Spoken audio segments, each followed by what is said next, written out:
बेबस व लाचार राम प्रकाश जी से अपनी पत्नी गीता जी की पीड़ा देखी नहीं जा रही थी। कुछ समय से बीमार चल रही गीता जी की हालत आज कुछ ज़्यादा खराब थी। बाहर पोते के जन्मदिन की पार्टी चल रही थी। बेटे के ऑफिस के दोस्त और बहू की सहेलियां आए हुए थे। राम प्रकाश जी बार बार अपनी पत्नी के माथे को सहलाते जा रहे थे और उन्हें धीरज बंधा रहे थे। गीता, हिम्मत मत हारो, तुम ठीक हो जाओगी। मैं तुम्हारे खाने के लिए कुछ लाता हूँ, उसके बाद तुम दवाई ले लेना, तुम्हें आराम लग जाएगा, कहकर राम प्रकाश जी बाहर बहू से अपनी बीमार पत्नी के लिए खाना मांगने चले गए।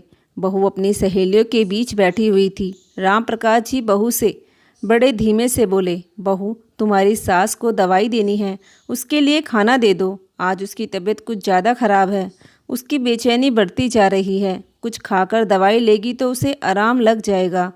किसने कहा तुम्हें बाहर आने के लिए? बोला था ना अंदर ही रहना। हिम्मत कैसे हुई तुम्हारी बाहर आने की? एक दिन दवाई और खाना नहीं खाएगी वो बुढ़िया तो मर नहीं जाएगी। बहू राम प्रकाश जी से चिल्लाते हुए बोली। इतना सुनते ही राम प्रकाश जी को गुस्सा आ गया। पत्नी के बारे में वो ऐसे शब्द सुन न पाए और वह चिल्लाते हुए बोले, खबरदार, जो मेरी पत्नी के लिए अपने मुंह से एक शब्द भी गलत निकाला तो। बुढ़े, ये क्या तरीका है मेरी पत्नी से बात करने का? दिखता नहीं कितने सारे मेहमान आए हुए हैं यहाँ। गौरव राम प्रकाश जी की गिरवान पकड़ घूरते हुए बोला। निशा बोली, गौरव, इससे पहले कि इस बुढ़े को पागलपन के दौरे ना उठने लगे, अभी के अभी इस बुढ़े को कमरे में बंद कर दो। आज बेटे और बहू की क्रूरता की सारी हदें पार हो गई थी। गौरव पत्नी के कहने पर अपने पिता राम प्रकाश जी को घसीटते हुए उनके कमरे में ले गया और अंदर बंद करके बाहर से ताला लगा दिया। राम प्रकाश जी और गीता जी का इकलौता बेटा है गौरव और गौरव का इकलौता बेटा है रोहन, जिसके जन्मदिन पर बेटे और बहू के मिलने वाले आए हुए थे। गौरव और उसकी पत्नी अपने दोस्तों के साथ पार्टी का पूरा एंजॉय ले रहे थे। पूरे जोरों शोरों से पार्टी चल रही थी और अंदर गीता जी की हालत बिगड़ती चली जा रही थी। क्या कुछ नहीं किया था उन्होंने अपने बेटे के लिए? शादी के 10 साल बाद भी उनका कोई बच्चा नहीं हुआ था। राम प्रकाश जी और गीता जी ने कोई ऐसा तीर्थ नहीं छोड़ा था जहाँ जाकर उन्होंने अपनी झोली ना फैलाई हो। पूरे 10 साल बाद भगवान ने उन्हें एक बेटा दिया, जिसे उन्होंने पढ़ा लिखा कर एक कामयाब इंसान बनाया। राम प्रकाश जी एक शिक्षक थे। वह गांव के एक छोटे से स्कूल में पढ़ाते थे। स्कूल के साथ साथ वह बच्चों को ट्यूशन भी देते थे। उनकी पत्नी गीता जी भी खाली नहीं रहती थी। उन्होंने 2 गाय पाल रखी थी, जिसका दूध बेचकर वह 4 पैसों का सहारा अपने पति को लगाती थी। गीता जी ने अपना पूरा जीवन बेटे की परवरिश में लगा दिया। बेटे की परवरिश में उन्होंने कभी अपने आप पर भी ध्यान नहीं दिया। दोनों दंपत्ति ने बेटे की हर खुशी के लिए अपनी सारी इच्छाओं को मार लिया। धीरे धीरे गौरव बड़ा हुआ। एक दिन पता चला कि उसने माँ बाप से बिना पूछे शादी कर ली। इस बात से राम प्रकाश जी और उनकी पत्नी को बहुत दुख हुआ था। बहू निशा बहुत ही तेज और चालाक किस्म की औरत थी। उसने आते ही गौरव को अपने इशारों पर नचाना शुरू कर दिया। शादी के बाद ही गौरव ने अपनी माँ से बोल दिया था कि उसकी पत्नी बहुत पढ़ी लिखी है, उससे घर के काम नहीं होंगे। जब बेटा ही अपने मुंह से ऐसी बात बोल दे तो बहू के तो और भी पर निकल जाते हैं। सास ससुर उसके लिए कोई मायने नहीं रखते थे।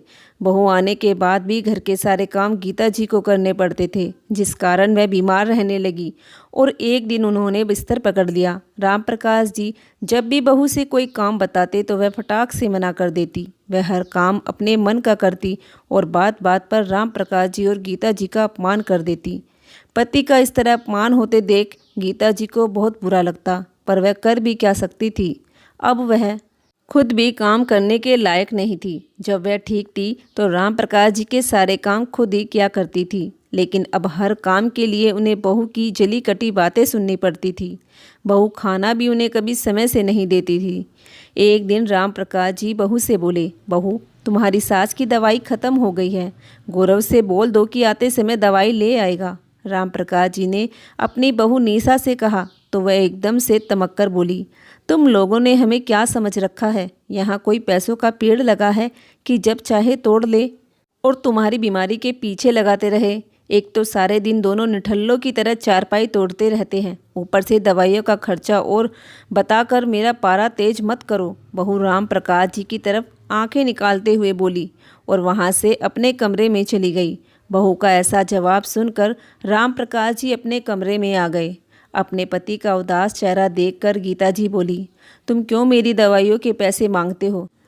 क्यों बार बार बेटे बहू से अपमानित होते हो? मुझसे तुम्हारा तिरस्कार देखा नहीं जाता। मुझे ऐसी दवाइयों की कोई ज़रूरत नहीं जहाँ तुम्हें बार बार बेटे बहू के सामने हाथ फैलाना पड़े। और वैसे भी सांस ही कितनी बची है मेरी। गीता जी ने नम आंखों से कहा।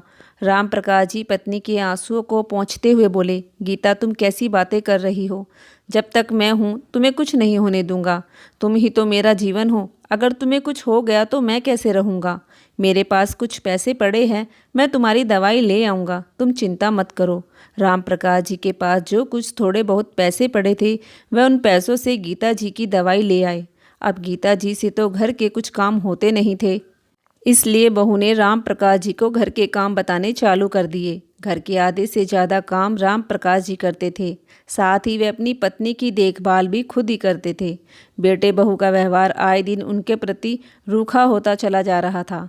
एक दिन राम प्रकाश जी अपने बेटे से बोले, बेटा घर में कोई काम वाली रख लो। अब मेरे बुढ़ापे का शरीर है, मैं इतना काम नहीं कर सकता। तुम्हारी माँ की भी देखभाल मुझे ही करनी पड़ती है। ऊपर से घर के इतने सारे काम भी बहू मुझे बता देती है। बेटा राम प्रकाश जी से दांतों को पीसते हुए बोला, बुढ़े हमारा इतना बजट नहीं है कि किसी काम वाली को रखे। और वैसे भी अभी इतना भी बुढ़ापा नहीं आया है जो थोड़े बहुत घर के काम में हाथ ना बटा सके। पीछे से बहू भी रसोई से आई और राम प्रकाश जी की तरफ आंखें निकालते हुए बोली, काम वाली फ्री में काम नहीं करती, महीने के कई हजार रुपए लेती है। और तुम जो इस घर में पड़े पड़े मुफ्त की रोटियां तोड़ते हो उसके बदले काम तो करोगे। बहू बेटा जोर जोर से राम प्रकाश जी को खरी खोटी सुना रहे थे। बेटे बहू की ऐसी बातें सुनकर राम प्रकाश जी की आंखों में आंसू आ गए। अपने कमरे में चारपाई पर लेटी गीता जी भी बहू बेटे की बात सुनकर आंसू बहा रही थी। जिस बेटे को उन्होंने पाल पोस कर बड़ा किया, उसकी हर फरमाइश को जुबान पर आने से पहले पूरा किया, आज उसी बेटे को माँ बाप बोझ लग रहे थे। अब तो इसी तरह राम प्रकाश जी और गीता जी के दिन कट रहे थे। राम प्रकाश जी की इतनी हिम्मत नहीं थी कि वह रसोई से अपना और पत्नी के लिए खाना भी डाल सके, क्योंकि बहू खुद अपने हाथों से उन्हें गिनी चुनी दो दो रोटी देती थी खाने के लिए।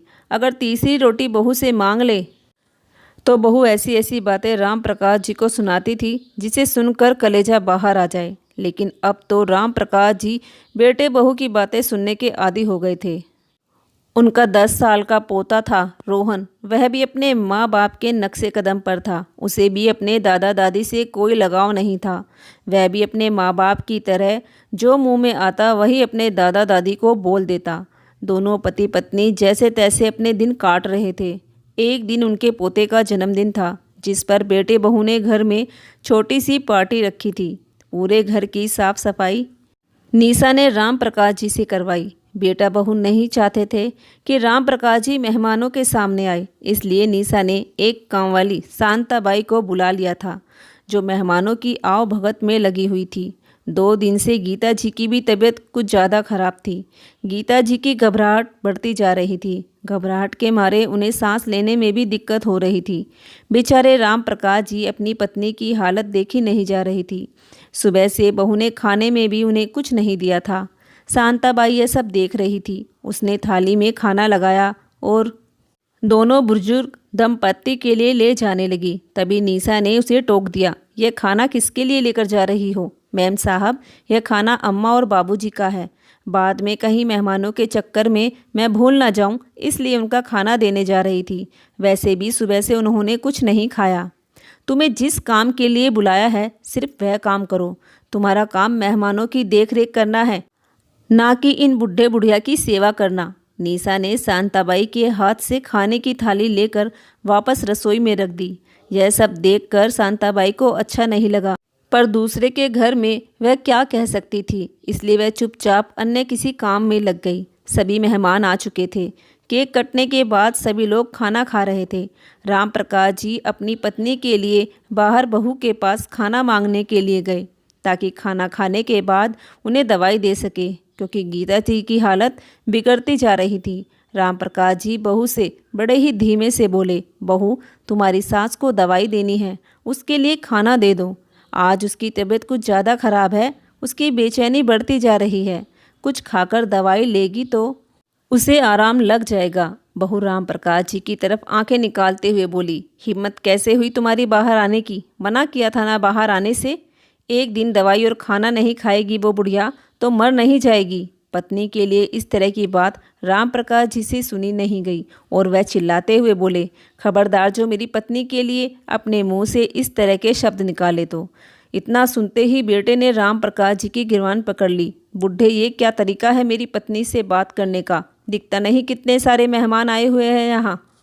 निशा बोली, गौरव इससे पहले कि इस बुढ़े को पागलपन के दौरे उठने लगे, अभी के अभी इस बुढ़े को कमरे में बंद कर दो।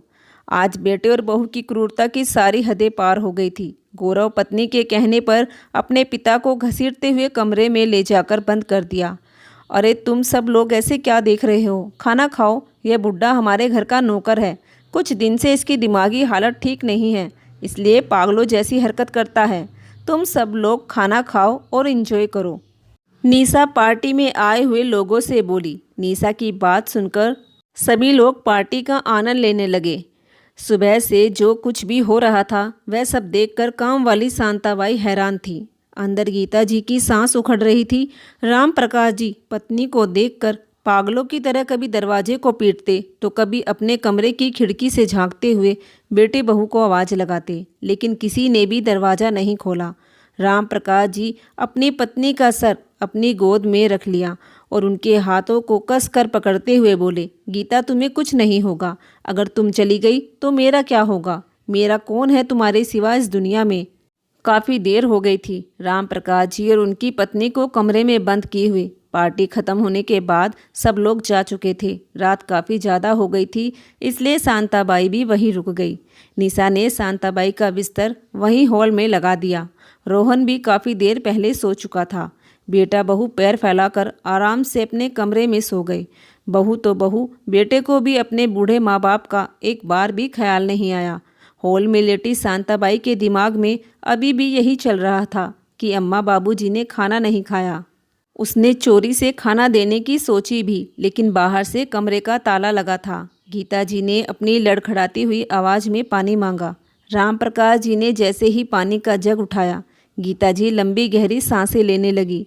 यह देखकर राम प्रकाश जी के हाथ पांव कांपने लगे और पानी का भरा जग उनके हाथों से छूट गया। बेटा बहू दोनों घोड़े बेचकर सोए हुए थे। आवाज़ सुनते ही शांताबाई ने खिड़की से झांक कर देखा तो गीता जी तड़प रही थी। यह सब देखकर शांताबाई ने निशा और गौरव को कई बार आवाज़ लगाई, कई बार दरवाज़ा खटखटाया, लेकिन उन्होंने दरवाज़ा नहीं खोला। गीता जी की बिगड़ती हालत को देखते हुए शांताबाई ने 100 नंबर पर फ़ोन मिला दिया। कुछ देर में पुलिस वहां पहुंच गई। तब तक गौरव और उसकी पत्नी भी उठ चुके थे। पुलिस को देखकर दोनों के रोंगटे खड़े हो गए। पुलिस ने जल्दी से राम प्रकाश जी के कमरे का ताला तोड़ा, लेकिन तब तक काफ़ी देर हो चुकी थी। अंदर जाकर देखा तो गीता जी ने तड़प तड़प कर अपनी जान दे दी और राम प्रकाश जी बेसुध हालत में पत्नी के मृत शरीर के पास बैठे हुए थे। यह सब देखकर पुलिस को कोई सबूत या बयान लेने की जरूरत नहीं थी। फिर भी शांताबाई ने जो कुछ भी उसकी आंखों के आगे राम प्रकाश और उनकी पत्नी के साथ हुआ था वह सब पुलिस के आगे बयां कर दिया। पुलिस ने गौरव और उसकी पत्नी को अरेस्ट कर लिया। रिश्तेदार और पड़ोसियों ने राम प्रकाश जी के साथ मिलकर उनकी पत्नी का अंतिम संस्कार किया। शायद गीता जी कुछ दिन और जिंदा रह जाती, लेकिन बेटे बहू ने उन्हें समय से पहले ही मार दिया। राम प्रकाश जी ने गौरव और निशा को सख्त से सख्त सज़ा देने की गुहार लगाई और उन दोनों को उनके बुरे कर्मों की सज़ा जल्द ही मिल भी गई। कोर्ट के फैसले के अनुसार बेटे और बहू को उम्र कैद की सज़ा सुनाई गई और 10 साल के रोहन को उसके नाना और नानी अपने साथ ले गए, क्योंकि राम प्रकाश जी ने बेटे बहू के साथ साथ आज अपने पोते से भी सारे रिश्ते नाते ख़त्म कर दिए थे। दोस्तों, अगर आपको यह कहानी थोड़ी सी भी पसंद आई हो तो प्लीज़ कमेंट करके ज़रूर बताइए और साथ ही हमारे चैनल को भी सब्सक्राइब कर लीजिए। धन्यवाद।